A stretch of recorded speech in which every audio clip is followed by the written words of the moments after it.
이렇게 예배를 드리면서 찬양대 에콜 나오는 거는 또 처음 들어봤습니다. 감사합니다.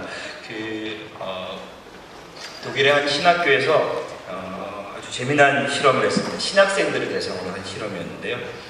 신학생들에게 세 그룹을 나눠서 본문을 줬습니다. 선한 사마리아의 본문이었습니다.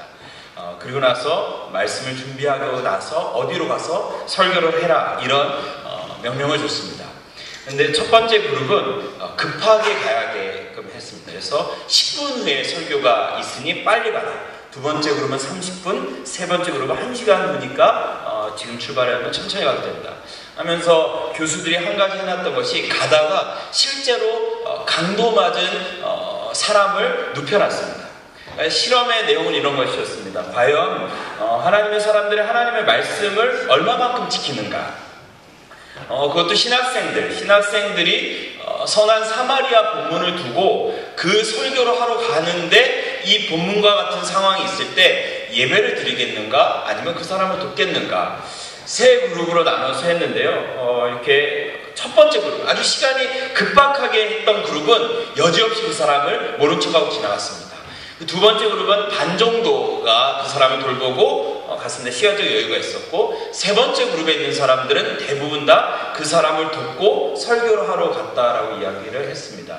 그러면서 그 신학교에서 결론을 내리기는, 하나님의 말씀을 지키지 않는 이유는 우리의 믿음이 없어서라기보다도 우리가 신앙이 없어서라기보다도 우리가 그 믿음대로 살기에는 너무 분주하다, 너무 많은 일들이 있고 너무 많은 일들을 하고 있기 때문에 사실은 그렇기 때문에 말씀대로 못 산다, 이런 얘기를 했던 것이 아주 인상 깊었습니다. 얼마나 바쁘셨습니까? 오늘 하루가.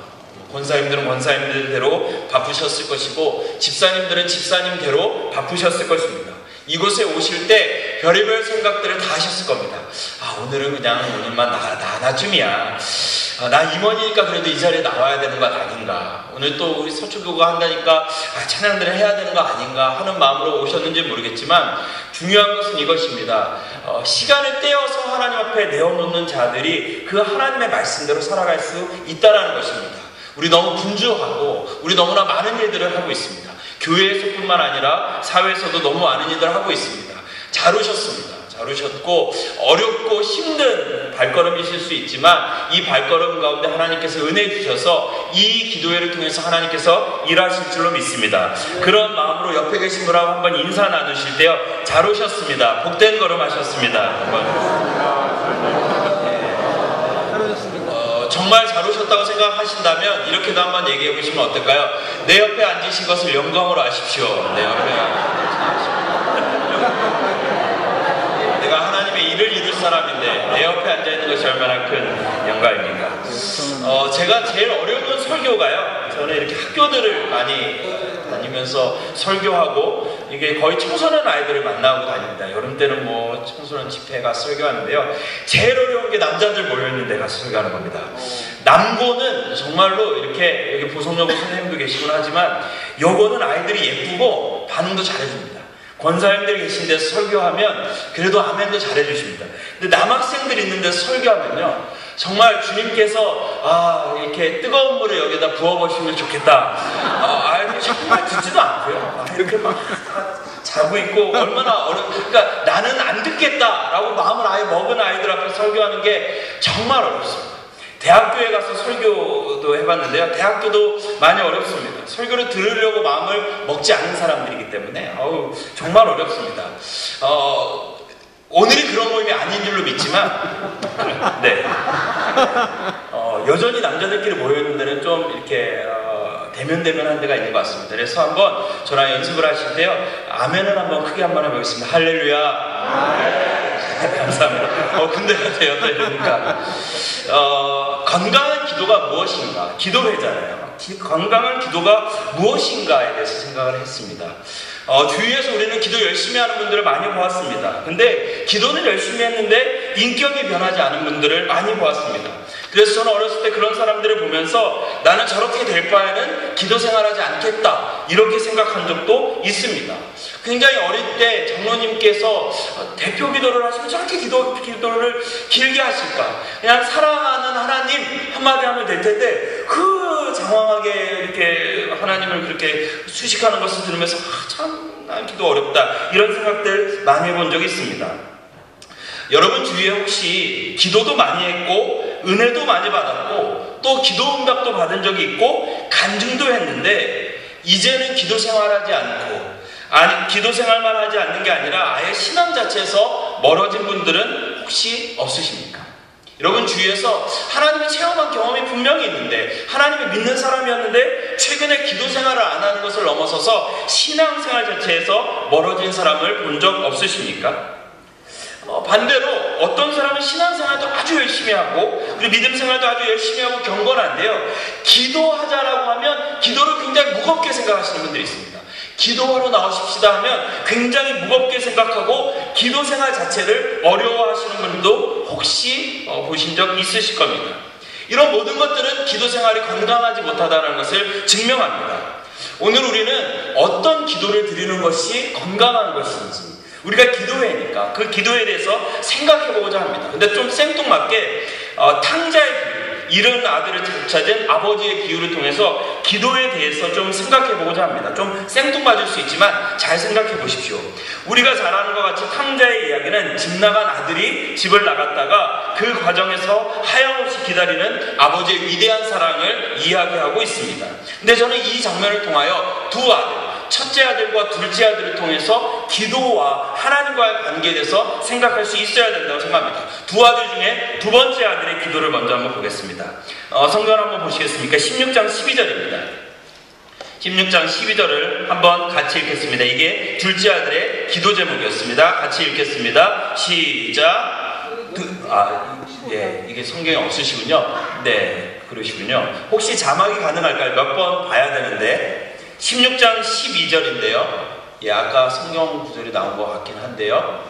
있으신 분들만 스마트폰을 보셔도 좋고요. 한번 같이 읽겠습니다. 그 둘째가 아버지에게 말하되 아버지여 재산 중에서 내게 돌아올 분깃을 내게 주소서 하는지라. 이 내용입니다.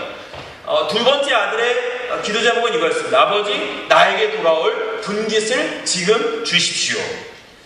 이 말을 성경이니까 품위 있게 적었지만 당시 생활로 들어가서 적나라하게 이야기한다면 이런 겁니다. 아버지, 제가 솔직히 드릴 말씀이 있습니다. 아버지가 얘기하십니다. 뭐냐? 나한테 할 말이 뭐냐? 저는 아버지랑 사는 것이 갑갑합니다. 아버지랑 사는 것이 이제는 좀 지겹습니다.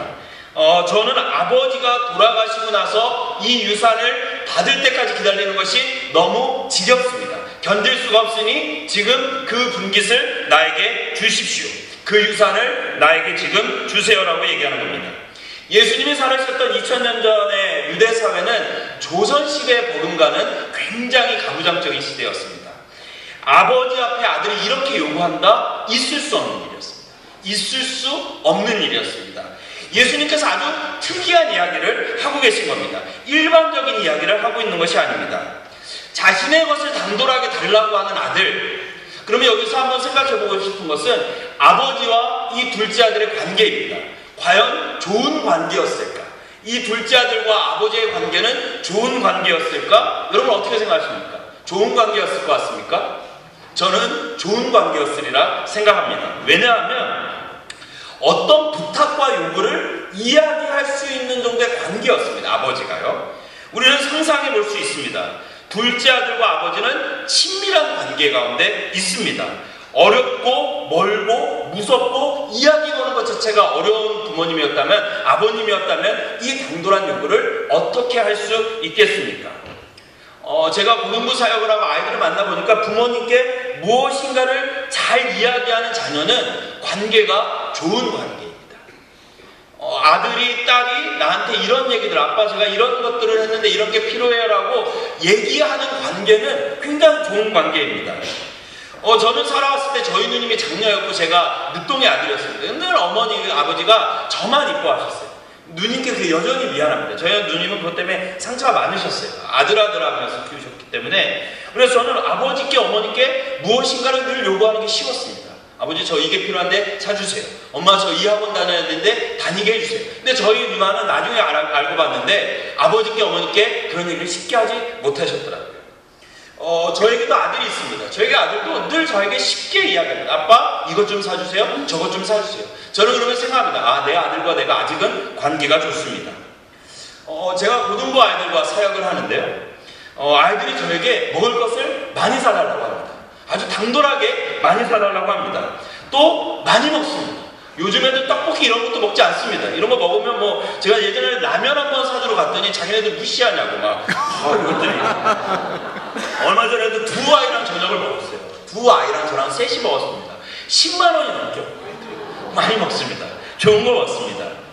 아이들이 많고 저는 이렇게 시간이 제한되니까 아이들이 이제 제 이름으로 외상을 먹기 시작합니다. 진짜. 저는 괜찮다고 생각했어요. 그래서 카페, 그리고 저기에 있는 마포만두집이라고 있습니다. 그리고 여기에 서울 삼계탕. 삼계탕을 아이들 그렇게 제 이름으로 외상으로 먹습니다. 가면 그래서 물어봐요. 예, 사장님 혹시 외상 없습니까? 하면 늘 외상했습니다. 늘 외상했어요. 그래서 저희 아이들한테 설교 때도 말하고 먹어. 먹지 말라는 게 아니고 말하고 좀 먹어라. 그리고 맨날 그러니까 40만원 막 한 달에 40만원 50만원씩을 외상으로 갚았어요. 아이들이 많으니까. 그래도 얼마나 기특해요. 목사랑 같이 무엇인가를 먹고 목사님께 무엇인가를 사달라고 이야기할 수 있다는 게 저는 괜찮다고 생각했어요. 아이들과 제가 너무 멀고 아이들이 목사를 너무 멀게 생각하면 그거 내가 못할 짓이다. 그래서 아이들과 다 만나지 못하니까 먹고 싶으면 먹어라. 내가 사주겠다. 이렇게 얘기했습니다. 편안하고 친하기 때문에 아이들이 제 이름으로도 먹을 수 있는 것 아니겠습니까? 둘째 아들과 아버지의 관계가 이런 부분이 있습니다. 둘째 아들을 생각하면 아버지를 배신한 나쁜 아들이라 생각하지 마세요. 첫 번째, 둘째 아들과 아버지는 친밀한 관계였을 가능성이 높습니다. 이 둘째 아들을 기도로 풀어보자면 이런 것과 비슷합니다. 아주 기도를 잘하는 사람입니다. 하나님께 무엇인가를 달라고 하는 말을 쉽게 하는 사람입니다. 어렵게 하는 사람이 아닙니다. 친밀한 사람입니다. 그리고 기도할 때마다 응답을 받은 사람입니다. 둘째 아들은 아버지께서 무엇인가를 달라고 하면 주실 것을 알기 때문에 이야기하는 겁니다. 마찬가지로 이 둘째 아들과 같이 기도하는 사람은 하나님과 친밀합니다. 하나님께 기도하면 받을 것도 믿습니다. 그리고 많이 받았습니다. 그래서 하나님이 자신의 기도를 얼마나 잘 들어주시는지 간증도 많이 하는 사람일 수 있습니다. 근데 이때 중요한 것은 이런 사람들이 하는 간증과 기도 응답의 내용은 대부분 다 세상적인 내용입니다. 육신적인 내용이라는 것입니다. 이야기를 쭉 들어보면 하나님이 세상에서 나를 가장 많이 사랑한다. 나를 너무너무 사랑한다. 우리 가정을 너무너무 사랑한다. 이런 얘기입니다. 어찌되었던 아버지와 친밀하고 기도만 하면 응답받는 자신의 자리를 둘째 아들이 떠나고 있는 것입니다. 나 오늘 아버지를 떠나겠습니다. 아버지는 늘 지시고 좋은 관계였는데 아버지를 떠나려고 하는 것입니다. 왜 그런 것인가? 아버지께 무엇인가를 구하는 것이 시시하고 재미없어졌기 때문입니다. 그만두려는 것입니다. 여러분들은 혹시 집사님들은 권사님들은 기도하면서 응답 받아보셨습니까? 최근에 어떤 기도에 대한 응답을 받으셨습니까? 기도에 대한 응답을 받아보면 기도가 쉬워집니다. 기도가 즐거워집니다. 기도하면서 은혜 받은 사람들은 정말 기도할 맛이 나고 기도 더하게 되고 속된 말로 기도발이 짝짝 붙습니다. 제가 고등학생 때 방언을 받았습니다. 고등학생 때 교회에서 수련을 하다 방언을 받았습니다. 기도하는 것이 너무 즐거웠어요. 그리고 저를 가르쳤던 목사님께서 그래서 늘 오삼리 기도원으로 저를 데려가셨습니다. 뭔지도 모르지만 기도하면 나무를 뽑고 와야 된다. 나무를 왜 뽑는지도 모르겠지만 기도하라고 하셨습니다. 그래서 제가 고등학교 때 기도의 은혜를 받으니까 정말로 7시간, 8시간 기도했습니다. 방언으로 기도하고 새벽을 맞도록 기도했습니다. 하나님을 뜨겁게 만나는 경험을 하면 행복합니다. 하지만 분명하게 제가 이야기할 수 있는 것은 기도 응답 자체가 주는 기쁨은 기도 생활을 오래 하게 하지는 못한다는 것입니다. 다시요. 기도 응답 자체의 기쁨은 결코 기도 생활을 길게 끌고 가지 못한다는 것입니다. 저는 주위에서 재정적인 문제로 기도하는 분들 많이 보았습니다. 돈 문제로 어려워하시는 분들의 기도를 많이 보았습니다. 직장 문제로 자녀 문제로 기도하시는 분들 많이 뵙고 또 같이 많이 기도하였습니다. 아이들을 만나면서 아이들의 기도 제목들도 많이 봤습니다. 권사님의 기도 제목들도 많이 들었습니다. 함께 기도했고 기도 응답 받은 분들의 이야기도 많이 들었습니다. 하지만 수많은 분들이 기도 응답을 받았음에도 불구하고 하나님이 나와 함께 했다는 경험을 하셨음에도 불구하고 여전히 기도를 어려워하셨고 여전히 기도의 깊은 경지로 들어가지 못하는 것 수두룩하게 봤습니다. 간증도 많이 봤습니다. 제가 아이들과 함께 전도여행 나갑니다. 전도여행 나가면 정말 하나님의 놀라운 역사들을 봅니다. 날씨가 바뀌고 기도하면서 하나님께서 정말 초자연적인 것들을 하는 것을 보게 됩니다. 아주 특별한 곳에서는 특별한 역사를 보여주십니다. 아이들과 40명, 50명 매년 여름, 겨울에 전도여행 나가면 정말로 말도 안 되는, 야 이게 말이 돼? 그런 것들을 우리가 많이 경험합니다. 야 진짜 하나님이 살아 계시구나. 기도하면 날씨가 바뀌고 마음에 놀라운 치유가 생기고 성령 세례 받는 아이들이 있었어요. 성령 세례 받는 거 본 적 있으십니까? 아이들이 성령 세례 받으면 정말로 끝없이 기도합니다. 정말 뜨겁게 기도합니다. 근데 정말 놀라운 것은 그런 은혜를 받은 아이들 중에 수두룩하게 기도 생활 안 하는 아이들 많고요. 여전히 교회 안 나오는 아이들도 있습니다. 오늘 신방을 다녀왔습니다. 신방을 다녀왔는데 아주 이렇게 인상 깊은 얘기를 들었어요. 그 두 부부가 아주 초월적인 하나님을 경험했는데 권사님은 하나님을 뜨겁게 믿고 있지만 남편 집사님은 그런 하나님에 대해서 여전히 의심한다는 겁니다. 응답을 받고 경험을 하면 모두가 하나님을 깊게 사랑할 거라 생각하지만 기도 응답 자체는 우리의 신앙을 깊게 하지 못합니다. 기도 응답은 그건 무엇이냐? 기도 응답은 하나님의 사랑을 확인하고 하나님의 든든한 사랑을 확인함으로써 궁극적으로는 하나님의 뜻을 구하며 살아가는 우리를 향한 하나님의 격려입니다. 다시요. 기도 응답은 우리가 하나님의 사랑을 확인하고 하나님의 뜻대로 살아가는 우리의 인생길을 격려하시는 하나님의 선물과 같은 것입니다. 기도 자체, 기도 응답 자체가 목적이 되어서는 안 된다는 것입니다. 기도의 목적은 응답이 아니라는 것입니다. 기도의 목적은 하나님을 가까이 하고 하나님과 온전히 하나 되는 데 있습니다. 많은 사람들이 기도하면서 여전히 어려워하는 것은 기도하면서 응답되지 않는 것 때문입니다. 왜 하나님이 내 기도를 응답하지 않으시는가? 우리가 만약 응답받기만 위해서 기도한다면 우리의 기도는 깊어지지 못할 것입니다. 하나님과의 관계에서 허탈해질 것입니다. 이렇게 생각하시면 되겠습니다. 여러분의 자녀가 있지 않습니까? 여러분의 자녀가 늘 아버지에게 관심 있는 것이 아니라 아버지의 카드 안에 있는, 지갑 안에 있는 돈에 대한 관심을 갖고 있다면 여러분의 마음이 어떠시겠습니까? 얘가 나를 좋아하는 것인가? 내 카드를 좋아하는 것인가? 반대로요. 좀 더 쉽게 생각하자면 여러분의 자제분이 결혼할 상대를 데리고 왔습니다. 근데 여러분들이 봤을 때 이 상대가 내 아들을 사랑하는지 내 아들의 카드를 사랑하는지 맨날 만날 때마다 뭐 사달라고 하고 뭐 해달라고 하고 뭐 해달라고 하고 내 아들을 이용한다고 생각한다면 그 결혼을 여러분들이 하면 승낙하시겠습니까? 그렇게 승낙할 사람 없는 것입니다. 기도는 처음에는 내 바람을 하나님께 올려드려서 그것을 응답받는 것이지만 기도를 통하여 결국은 하나님의 속마음을 알아가는 것입니다. 하나님의 마음을 알아가는 것입니다.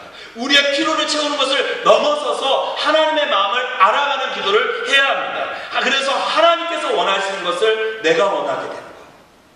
내가 원하는 것을 하나님께서 이루어주신 것을 넘어서서 하나님께서 원하시는 것을 내가 원하는 것. 그것이 기도의 목적이 되어야 되는 것입니다. 요한복음 15장 7절입니다. 너희가 내 안에 거하고 내가 너희 안에 거하면 무엇이든지 구하는 대로 이루어질 것이다. 하나님의 기도의 약속은 이것이었습니다. 내가 너 안에 거하고 너가 내 안에 거하고. 그러니까 기도 응답 자체가 중요한 것이 아니었습니다. 더 중요한 것은 하나님과 하나됨입니다. 우리는 둘째 아들, 집 나간 둘째 아들을 보면서 생각할 수 있어야 합니다. 아버지께 기도하는 방법도 잘 알고 있고 기도 응답도 많이 받았지만 아버지의 마음을 헤아리지 못하는 기도였습니다. 내가 필요한 것들만 기도하는 기도였다는 것입니다. 이런 신자는 언젠가는 기도 생활을 멈출 수밖에 없습니다. 반드시 멈추게 될 것입니다. 기도 응답이 없어서가 아닙니다. 응답을 받아도 이 응답이 시시해질 때가 있을 것입니다. 정리하자면 구하는 것들이 자신의 만족만을 위해서 기도한다면 그것은 우리의 기도를 깊게 하지 못합니다. 여러분의 기도는, 우리의 기도는 무엇을 향하고 있습니까?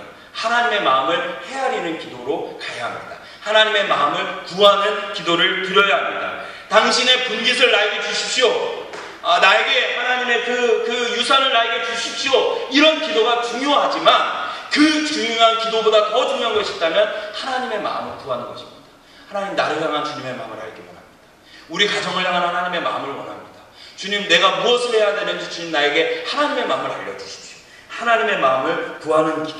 둘째 아들을 통하여서 그 기도를 생각하실 수 있어야 합니다. 더 사실은 하고 싶은 얘기는 첫째 아들의 기도입니다. 첫째 아들은 정반대의 삶을 살고 있습니다. 이기적이고 세상적인 것을 구하는 둘째 아들과는 다릅니다. 모범적이고 성숙한 내용으로 살아가고 있었습니다. 순종적이고 자기 희생적인 거였습니다. 아버지 앞에서 오늘의 성경을 보면 염소 새끼 한 마리 잡아달라는 적이 없었습니다. 그리고 25절을 한번 보면요, 누가복음 16장 25절을 보면 맏아들 첫째 아들은 이렇게 설명합니다. 밭에 있다가 돌아와 집에 가까이 왔을 때 풍악과 춤추는 소리를 듣고 종을 불러서 이야기했다. 첫째 아들이 종과 같이 일하고 있었습니다. 그리고 종이 먼저 와서 가정의 이야기를 전해줬습니다. 얼마나 열심히 일하는 첫째 아들인지 상상이 되십니까? 그리고 아버지께 노하면서 이런 얘기합니다. 아버지, 저는 아버지를 위해서 염소 새끼 한 마리 잡아달라고 한 적이 없는데, 그는 정말 성실했습니다. 아버지께 순종했습니다. 근데 그의 기도의 내용이 오늘 굉장히 거칩니다. 29절과 30절입니다. 29절과 30절 앞에 나왔는데요. 한번 같이 읽어보겠습니다. 시작! 아버지께 대답하여 이르되 내가 열의 아버지를 섬겨 명을 어김이 없거늘 내게는 염소 새끼라도 주어 나 내 것으로 즐기게 하실 일이 없더니 예루살렘을 청녀들과 함께 삼켜버린 이 아들이 돌아오매 이를 위하여 살찐 송아리를 잡으셨나이다. 굉장히 그 아버지께 불편하죠. 희생적이고 순종적이고 헌신적인 기도만 하는 그의 기도, 염소 새끼를 잡아주신 적 있으십니까? 그렇게 구해본 적이 없는 이 첫째 아들의 기도가 과연 건강했는가? 저는 다시 생각했습니다. 그럼 첫째 아들과 아버지의 관계는 어땠을까? 저는 그가 아버지를 두려워했을 거라 생각했습니다. 둘째 아들이 집을 나갔습니다. 그때 첫째 아들은 기분이 복잡했을 것입니다. 둘째 동생이 참 걱정이 되지만 늘 얄미웠고 아버지의 사랑을 독차지하고 아버지께 쉽게 원하는 것들을 받아냈던 둘째 아들이 나갔을 때 마음 한켠에는 시원한 마음도 있었을 것입니다. 안심되는 마음도 있었을 것입니다. 그런데 그런 동생, 자신이 보기에는 패륜하고 나쁜 아들이었던 동생을 아버지가 하염없이 기다리고 있었습니다. 하염없이 그 둘째 아들을 기다리고 있었습니다. 아버지가 야속했을 겁니다. 아버지가 섭섭했을 겁니다. 첫째 아들의 입장에서는 이해가 안 되면서도 마음이 덜컥 내려앉았을 겁니다. 혹시 내가 아버지 마음에 들지 않는 것은 아닌가? 혹시 아버지가 나보다 둘째 아들을 더 사랑해서 둘째 아들을 여전히 기다리고 있는 것은 아닌가? 그래서 더 조심했을 수도 있습니다. 더 열심히 일했을 수도 있습니다. 종들보다 더 열심히 일했을 수도 있습니다. 저희 아내가 세 남매 중에 둘째입니다. 첫째는 첫째라고 이쁨을 받았고 막내는 아들이라고 이쁨을 받았습니다. 둘째여서 굉장히 상처가 많았어요. 공부로 인정받겠다고 해서 열심히 공부했습니다. 그래서 공부를 잘했습니다. 근데 그게 상처였어요. 왠지 아십니까? 아버지가 나를 사랑하기 위해서 더 열심히 일했던 겁니다. 그래서 저희 아들과 저희 아내와 저는 결혼할 때 정말 약속했습니다. 아이는 하나만 놓고 키우자. 부모님 때 다 걱정하셨어요. 말도 안 되는 소리 하지 마라. 근데 저희 아내는 그게 너무 상처였어요. 자기는 차별받았다고 생각합니다. 사랑받기 위해서 공부한 자신의 인생을 안 하고 그게 늘 아픈 겁니다. 첫째 아들이 그런 마음이 있었을 수도 있습니다. 더 열심히 했습니다. 동생이 집으로 왔을 때도 첫째 아들은 종들보다 더 늦게 일을 마치고 돌아왔다고 이야기합니다. 근데 둘째 아들이 왔고 그 아들을 위해서 잔치를 베풀어준 아버지를 보면서 마음이 다 무너져 버렸습니다. 집으로 돌아왔는데 풍악 소리가 들렸습니다. 잔치가 베풀어져 있습니다. 동생이 돌아왔습니다. 화가 났습니다. 아버지께 따지기 시작했습니다. 아버지, 이게 말이 됩니까? 나를 위해서는 염소 새끼 한 마리 잡아준 적 없는 당신이 어떻게 저렇게 망나니 같은 내 둘째 동생을 위하여 창녀들과 함께 돈을 썼던 내 동생을 위해서 잔치를 베푸실 수 있습니까?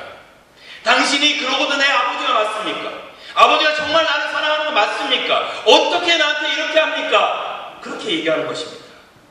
이렇게 폭발하는 장면으로 끝납니다. 염소 새끼 잡아준 적 없잖아요. 나를 위해서 염소 새끼 한 마리 잡아준 적 없잖아요. 근데 저는 생각해봤습니다. 첫째 아들이 과연 살면서 아버지께 염소 새끼를 정말 잡아달라고 이야기한 적이 있을까? 하루는 첫째 아들이 와서 아버지께 얘기합니다. 아버지, 오늘 제 생일인 거 아세요? 오늘 친구들이 와서 그런데 저를 위해서 염소 새끼 한 마리 잡아주지 않으시겠습니까? 이렇게 질문을 해봤을까요? 그러면 아버지가 아들 지금은 경제도 어렵고 한데 염소 새끼는 과하구나. 다음에 하자. 이렇게 말씀하셨을까요? 아니 그렇게 하지 않으셨을 겁니다. 12절을 한번 보시겠습니까? 12절이요. 혹시 12절을 한번 하시고 찬양팀은 들어와 주시겠습니까? 바깥에 계신 찬양팀이 있으면 12절입니다. 12절을 한번 같이 읽겠습니다. 그 둘째가 아버지에게 말하되 아버지여 재산 중에서 내게 돌아올 분깃을 내게 주소서 하는지라 아버지가 그 살림을 각각 나누어 주었더니 아닙니다. 그 분깃을 첫째 아들도 받았습니다. 이렇게 부자인데 아들에게 아꼈을까요? 아닙니다. 첫째 아들에게도 아끼지 않았던 겁니다. 그리고 이렇게 얘기하는 겁니다. 아 얘야 너와 나는 늘 함께 있지 않았느냐. 내 모든 것이 다 너 것 아니었었냐. 이렇게 얘기하는 것입니다. 그 분깃을 첫째도 받았습니다. 부자였기 때문에 아들에게 아끼지 않았던 것이 아버지였습니다. 아들이 구하지 못한 것입니다. 아버지가 무서웠어요. 아버지를 오해했어요. 아버지께 기도하면 들어주시지 않을까 하는 마음에 기도하지 못했던 것입니다. 달라스 빌라들은 이렇게 얘기했습니다. 기도는 내가 진정 원하는 것을 하나님께 요구하는 것이다. 한번 따라해 보시겠습니까? 기도는 내가 진정 원하는 것을 하나님께 요구하는 것이다.